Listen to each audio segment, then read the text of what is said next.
I've personally found in my experience with people who are, I guess, operating in a way where they overly use their intellect, it can kind of create an emotionally thwarted or just really less joyful experience of life, which I would say people who are living a life filled with joy, they are much more so living a life where they're aligned with their intelligence. And I'm curious what your thoughts are between the two. Yeah, I mean, again, it's sort of a terminological dispute, but I think I know what you mean by both terms. I mean, the person who just looks at everything with a sharp edge and tries to sort of debunk and criticize everything. It's easy and it's doable, and I've certainly been there. And I don't know, in my family when I was living at home, it was just sort of constant. And you can always fall back on this idea of like, yeah, well, I'm just trying to get to the truth. You said something I don't think is true, and I'm just asking you a question. I'm just trying to understand your view. But sometimes it is just inappropriate to do that. Sometimes it is wrong of you. Like this situation where a friend comes to me with a moral quandary. Similarly, if they came to me with like anything on a personal level, and I started getting all pedantic and saying, oh, well, actually, technically, have you considered this? It just wouldn't be appropriate. And if that's true of other people, it would rub them up the wrong way. It should be true of yourself as well. If you wouldn't do that, if you wouldn't take that approach if a friend came to you in this situation, then you shouldn't take that approach when you're facing that situation yourself internally. Sometimes it's just inappropriate. I mean, the intellect is it's like a knife or a chisel that you can use to tear away at the false stuff, but you're supposed to do it in the service of creating a sculpture. You're supposed to be bringing something out of whatever you're chiseling away at. If you take that chisel and just knock it all the way down through, then you end up with nothing, and that's no fun.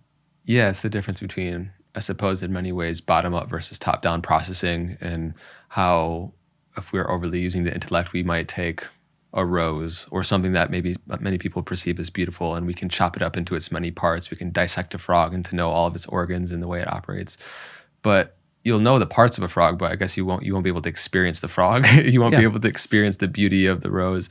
And I suppose I'm more so curious and fascinated with the intersection of philosophy that translates to us unlocking our perception of more beauty and wisdom in the world.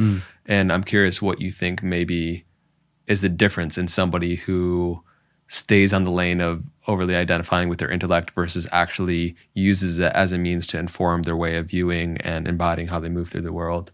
Yeah, well, it's like somebody trying to understand the Mona Lisa by looking through a microscope at the paint strokes. Right? Like, in theory, you could do that across the entire canvas.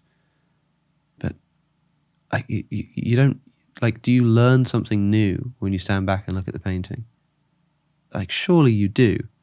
In the same way, there's a famous thought experiment in the philosophy of consciousness called Mary's Room. There's this patient Mary, is kept in a completely colorless black and white room all her life since she was born. She's never seen color ever. But you give her all of the, not just all that we scientifically have now, but all of the possible literature and information there is about blue, about the wavelength, about the effect it has on the consciousness, about like everything that could even be known and written down onto paper about blue. And the question is, when she steps outside of that room and looks at something blue, has she learned anything? And intuitively the answer is yes. Surely there's something that you can know that is not reducible to words on paper, let's say. And I think that, yeah, something like that is going on here. Yeah, I mean, there are plenty of experiences like that, but I can't remember what I was using that as an analogy for, the blue room. I can't remember why I brought that up.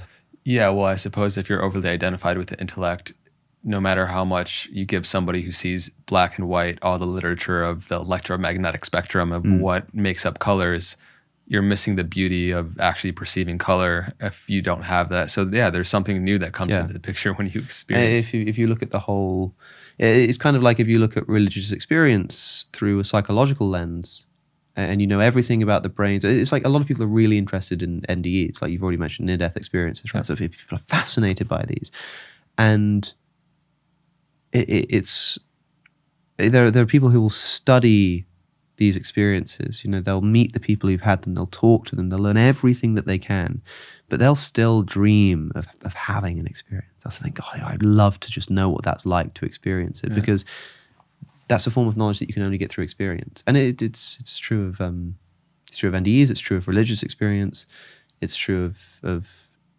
you know, any drug-induced experiences, the kind of things that it seems like you get a form of knowledge just by taking them. You know, you can explain to somebody exactly what happens to the brain when they take acid, but unless you take acid, you're not going to know what that's like.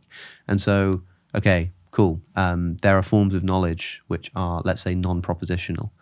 That should immediately break us out of the analytic tradition of trying to mathematize everything about philosophy. I was always in this camp, you know, especially when I started at university. It was all, let's put it into syllogism, premise, conclusion, this kind of stuff. Because if you can't do that, then you're not talking about anything meaningful. I was never interested in like philosophy as narrative. Certainly not things like philosophy as poetry, you know, because yeah, sure, it's like fun, it's a pastime, it's beautiful, whatever, not my cup of tea, but it's not like, you're not doing philosophy.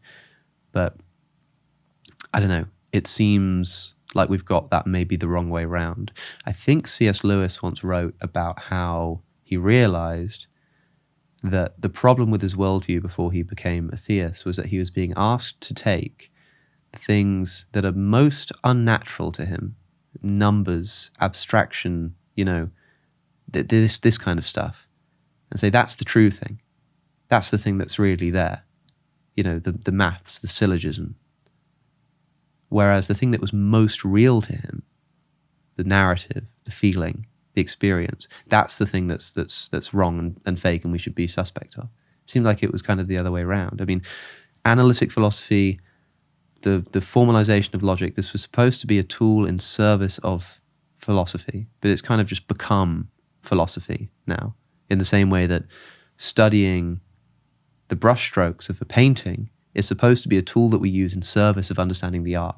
You know, what did the painter paint underneath it before he painted over it? Like, what was the pigment like before it's been eroded by time? This kind of stuff. It's really useful information to get to know the painting better. But if you forget about that original bit, if you just look through the microscope, then you're missing something incredibly important.